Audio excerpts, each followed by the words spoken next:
প্রিয় গোপালগঞ্জ ২ আসনের সম্মানিত ভাই ও বোনেরা, আসসালামু আলাইকুম।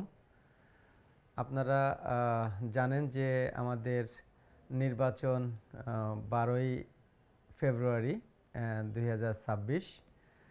তো এই ফেব্রুয়ারি নির্বাচন উপলক্ষে আসলে প্রত্যেকেরই কিছু না কিছু চিন্তা ভাবনা থাকে, ধারণা থাকে যে সে যে আসন থেকে নির্বাচন করছে সে আসনের আসলে কি করবে বা কি করা উচিত, বা কোথায় ঘাটতি আছে বা কি ঘাটতি আছে সেটা নিয়ে। তো আমি আসলে যেহেতু আপনাদের কাছে স্বতন্ত্র প্রার্থী হিসেবে উপস্থিত হয়েছি, আপনারা জানেন, আমি আগেও বলেছি এবং আপনারা জানেন আমি উপজেলা চেয়ারম্যান ছিলাম আপনাদের গোপালগঞ্জ সদর ২ আসন থেকে। তো এবার আমি সংসদ সদস্য হিসেবে আপনাদের কাছে আসছি, আপনাদের দোয়া চাই এবং আপনাদের ভোট চাওয়ার জন্য। আপনারা আমাকে ভোট দিয়ে জয়যুক্ত করবেন, আমি সেই আশা এবং বিশ্বাস করি। তাহলে আমরা ইনশাল্লাহ আশা করি সবাই মিলে ভালো থাকতে পারবো। আমি আসলে আপনাদের কাছে কিছু অঙ্গীকার করছি, যেটা আমি আপনাদের কাছে ইতিমধ্যে আমার লিফলেট বা হ্যান্ডবিলের মাধ্যমে পাঠিয়ে দিয়েছি। যে অবকাঠামোগত যে উন্নয়নগুলো আছে, সমস্ত বাংলাদেশের মতো করে গোপালগঞ্জেও আমরা সেই অবকাঠামো উন্নয়ন করতে চাই। আমরা রাস্তাঘাট, কালভার্ট, ব্রিজ, আমাদের যে শহর এবং শহরের মতো করে আসলে গ্রামকেও প্রাধান্য দিয়ে আমরা সেই অবকাঠামোগত উন্নয়ন করতে চাই। এটা আপনাদের কাছে আমার একটা অঙ্গীকার। আমার শিক্ষা প্রতিষ্ঠান বলেন, মাদ্রাসা বলেন, মসজিদ বলেন, মসজিদ বলেন, গির্জা বলেন, সমস্ত ধর্মীয় উপাসনালয় বা ধর্ম বা শিক্ষা প্রতিষ্ঠান, প্রত্যেকটা প্রতিষ্ঠানে আমি সমানভাবে কাজ করার চেষ্টা করব, উন্নতি করার চেষ্টা করব, উন্নয়ন করার চেষ্টা করব। এইটাও আমার অঙ্গীকারের একটা অংশ।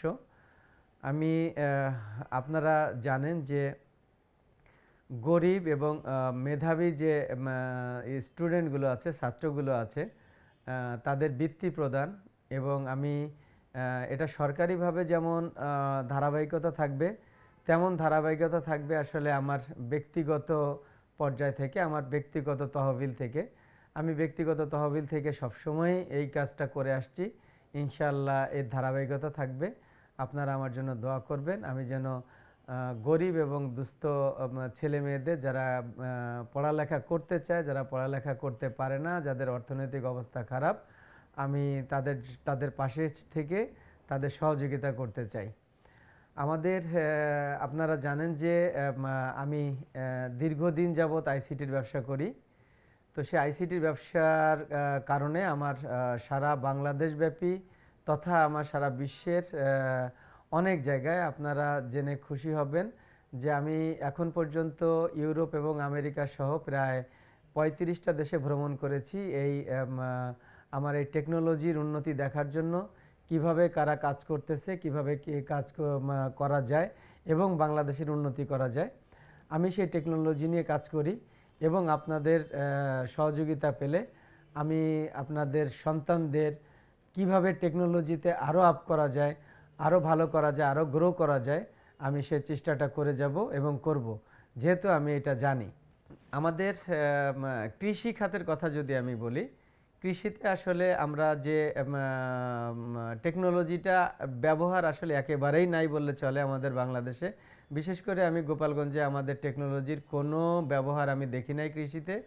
তো আমি আশা করি এবং বিশ্বাস করি আমাদের কৃষি সম্প্রসারণ বিভাগ যেটা আছে তাদের সমন্বয়ে আমি আমাদের গোপালগঞ্জে কৃষিতে উন্নয়ন এবং বিপ্লব ঘটানোর চেষ্টা করব এবং এটার খুবই ভালো সুযোগ আছে।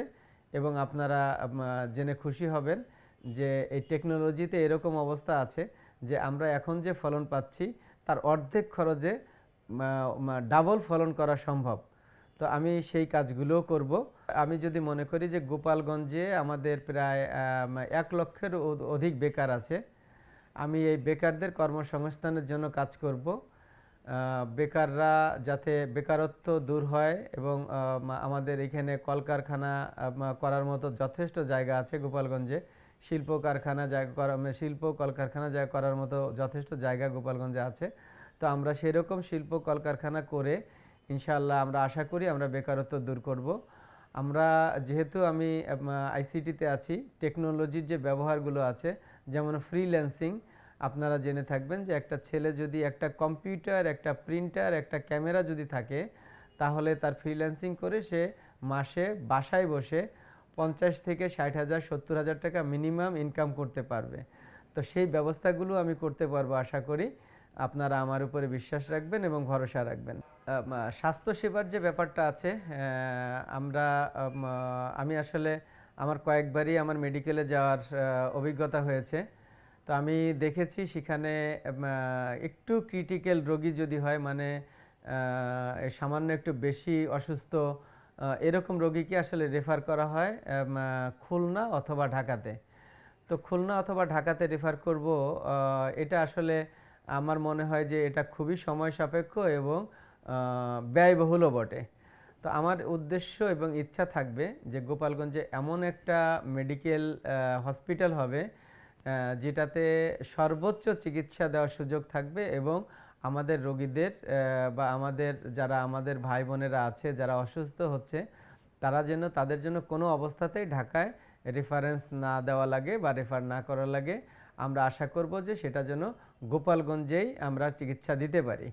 এই ব্যবস্থাটা আমাদের করতে হবে, এটা খুবই জরুরি, এটা খুবই জরুরি। আমি গোপালগঞ্জের ব্যাপারে একটা কথা বলতে চাই, যেটা হচ্ছে গোপালগঞ্জ কিন্তু আসলে হিন্দু, মুসলমান, বৌদ্ধ, খ্রিস্টান, এদের সমন্বয়েই কিন্তু আমরা গোপালগঞ্জ। আমাদের এই গোপালগঞ্জে আমরা কখনোই কাউকে সংখ্যালঘু বা সংখ্যাগরিষ্ঠ বলি না। আমরা সবাই সমান, সবাই আমাদের ভাই। আমরা সবাইকে নিয়ে একসাথে চলতে চাই। আপনারা জেনে খুশি হবেন যে আমার যে প্রতিষ্ঠান আছে, এই প্রতিষ্ঠানে আমাদের গোপালগঞ্জের অনেক হিন্দু ভাইয়েরা কাজ করে, সাথে মুসলমান ভাইয়েরাও কাজ করে।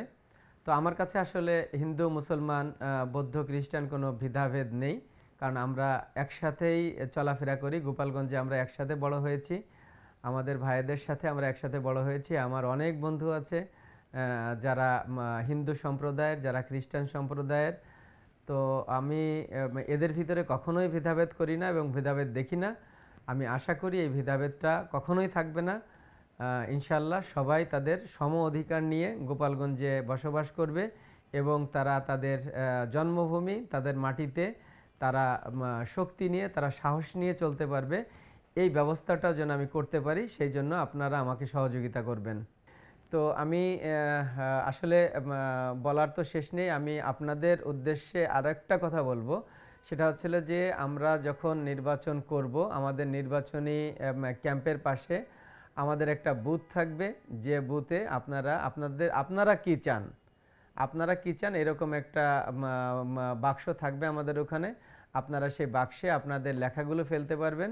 তাতে আমরা পরবর্তীতে আপনাদের চাওয়ার উপর ভিত্তি করে আমরা কাজ করব।